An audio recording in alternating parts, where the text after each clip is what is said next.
リナさんはどんな存在ですか？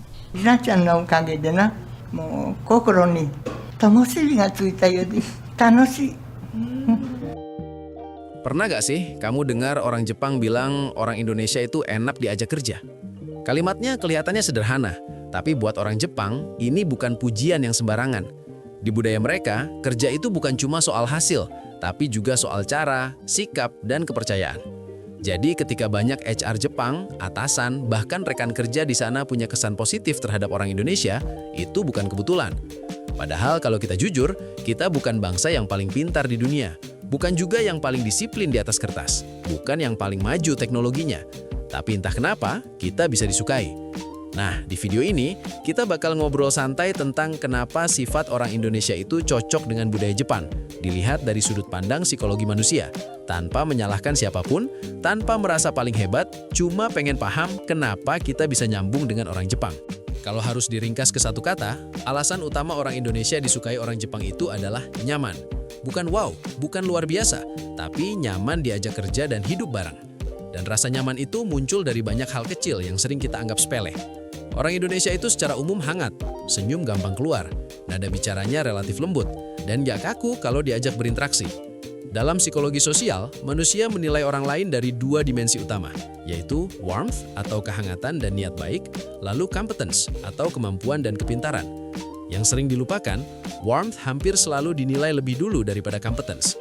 Artinya, sebelum orang menilai seberapa pintar kamu, mereka sudah lebih dulu merasakan apakah kamu orang yang menyenangkan atau melelahkan secara emosional.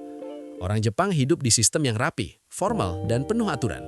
Ketika bertemu orang yang hangat, yang tidak membuat interaksi terasa berat, muncul perasaan, oh, interaksinya tidak melelahkan. Bukan berarti mereka mau ngobrol terus, tapi ada rasa aman secara emosional.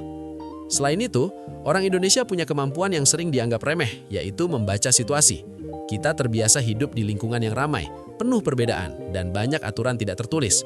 Dari kecil, kita belajar kapan harus bicara, kapan harus diam, kapan cukup mendengarkan saja.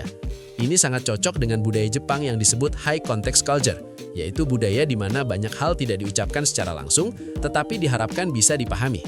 Di Jepang, seringkali makna sebenarnya bukan ada di kata-kata, tapi di konteks, nada, situasi, dan isyarat sosial. Orang Indonesia relatif cepat belajar membaca udara ini.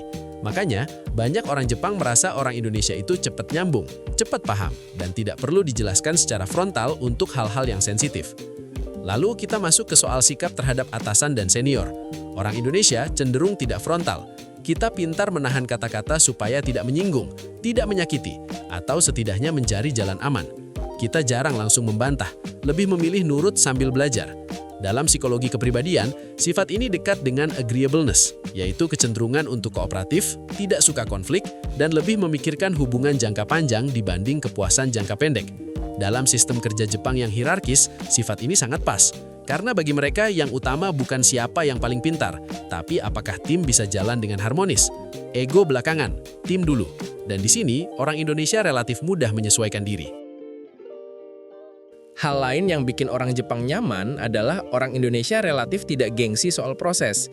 Disuruh mulai dari nol, mau. Disuruh mengulang kesalahan, mau. Disuruh belajar hal baru, oke, gas. Ini nyambung dengan konsep growth mindset, yaitu pola pikir yang fokus pada berkembang, bukan pada mempertahankan ego. Orang dengan growth mindset tidak defensif ketika dikoreksi. Mereka tidak merasa harga dirinya runtuh hanya karena salah. Nah, bagi perusahaan Jepang, ini sangat penting. Mereka lebih suka pekerja yang bisa dibentuk pelan-pelan, yang mau mengikuti sistem, daripada orang yang merasa sudah paling benar sejak awal. Kemudian ada soal cara kerja tim. Budaya Indonesia itu kolektif. Kita punya konsep gotong royong, saling bantu, dan merasa tidak nyaman kalau tim berantakan. Dalam psikologi budaya, ini disebut kolektivisme, yaitu orientasi pada kelompok daripada individu. Menariknya, Jepang juga negara kolektif. Mereka sama-sama percaya bahwa keberhasilan adalah hasil kerja bersama, bukan semata-mata hasil individu. Makanya, orang Indonesia relatif cepat masuk ke pola kerja Jepang. Lembur bareng, tanggung jawab bareng, malu kalau bikin tim susah, dan merasa ikut bertanggung jawab atas kegagalan bersama. Pola ini terasa familiar bagi kedua budaya. Masuk ke soal loyalitas. Orang Indonesia itu kalau sudah merasa diterima, diperlakukan manusiawi, dan diberi kejelasan, biasanya akan betah, setia, dan jarang bikin drama. Dalam psikologi kerja, ini disebut organizational commitment, yaitu keterikatan emosional seseorang terhadap tempat kerjanya. Dan ini yang bikin banyak perusahaan Jepang kalau sudah mendapatkan orang Indonesia yang cocok, mereka berusaha keras untuk mempertahankannya. Karena bagi mereka, pekerja yang setia dan stabil itu jauh lebih berharga daripada pekerja yang pintar tapi tidak bisa bertahan lama atau sering menimbulkan masalah relasi. Ada juga aspek nilai hidup dan agama. Banyak orang Indonesia tumbuh dengan nilai-nilai moral yang cukup kuat, tapi tetap fleksibel dalam bersosial. Kita tahu batasan, tapi tidak kaku. Kita punya prinsip, tapi tidak memaksakan. Di mata orang Jepang, ini terlihat sebagai orang yang punya nilai, tapi tidak mengganggu harmoni sosial. Secara psikologis, orang yang hidup dengan nilai yang jelas biasanya lebih stabil, lebih konsisten, dan lebih bisa dipercaya. Dan Jepang sangat menghargai konsistensi. Mereka lebih nyaman bekerja dengan orang yang bisa ditebak secara positif, yang tidak berubah-ubah sikapnya secara ekstrim. Menariknya lagi, orang Indonesia itu cenderung tidak suka ribut secara terbuka. Kalau ada masalah, sering dipendam dulu, dicari jalan halus, dan tidak langsung konfrontasi. Walaupun dari luar terlihat diam, bagi orang Jepang ini justru tanda kedewasaan sosial, karena budaya Jepang juga menghindari konflik langsung. Mereka lebih suka menyelesaikan masalah dengan cara tidak merusak harmoni kelompok. Jadi ketika bertemu orang Indonesia yang juga tidak agresif secara verbal, mereka merasa, oh, ini orang dewasa secara sosial. Kalau kita tarik lebih dalam, sebenarnya ada satu benang merah dari semua ini, yaitu fleksibilitas sosial. Orang Indonesia itu fleksibel, bisa serius, bisa santai, bisa menyesuaikan diri dengan berbagai situasi. Dalam psikologi adaptasi budaya, ini disebut cultural adaptability, yaitu kemampuan seseorang untuk menyesuaikan diri dengan norma, nilai, dan kebiasaan budaya lain tanpa kehilangan identitas dirinya. Ini adalah skill yang mahal di lingkungan lintas budaya. Dan inilah salah satu alasan mengapa orang Indonesia relatif bisa hidup dan bekerja di Jepang, di Korea, di Timur Tengah, di Eropa, bahkan di negara-negara dengan budaya yang sangat berbeda sekalipun. Yang menarik, semua kelebihan ini jarang kita sadari sebagai kekuatan. Kita sering lebih fokus pada kekurangan kita, pada apa yang belum kita capai, pada apa yang belum sempurna. Kita jarang menyadari bahwa cara kita membawa diri, cara kita berinteraksi, cara kita menjaga hubungan, itu adalah aset yang sangat berharga di dunia kerja global. Kita mungkin tidak selalu unggul di sisi teknologi, tidak selalu di sisi kecepatan, tidak selalu di sisi sistem, tapi kita unggul di sisi manusia, di sisi hubungan, di sisi kenyamanan emosional. Dan di dunia kerja modern, terutama di lingkungan lintas budaya, hal-hal seperti ini semakin penting. Orang bisa belajar skill teknis, orang bisa diajari sistem, tapi sikap, karakter, dan cara membawa diri jauh lebih sulit dibentuk.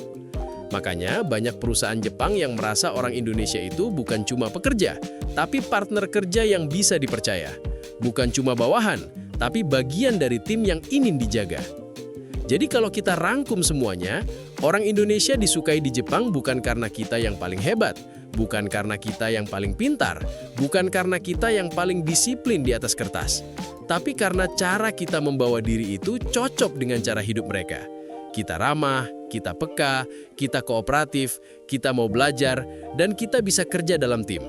Ini bukan soal siapa yang lebih unggul, ini soal manusia yang bisa hidup berdampingan tanpa bikin lelah, tanpa bikin masalah, tanpa bikin suasana jadi berat. Dan selama orang Indonesia tetap menjaga sikap baik, tetap rendah hati, tetap mau belajar, tapi juga mulai sadar akan nilai dirinya sendiri, hubungan kerja lintas budaya, termasuk antara Indonesia dan Jepang, bisa terus berjalan sehat dan saling menghargai. Kita tidak perlu merasa kecil, tapi juga tidak perlu merasa paling besar. Cukup menjadi versi diri kita yang hangat, peka, dan bertanggung jawab.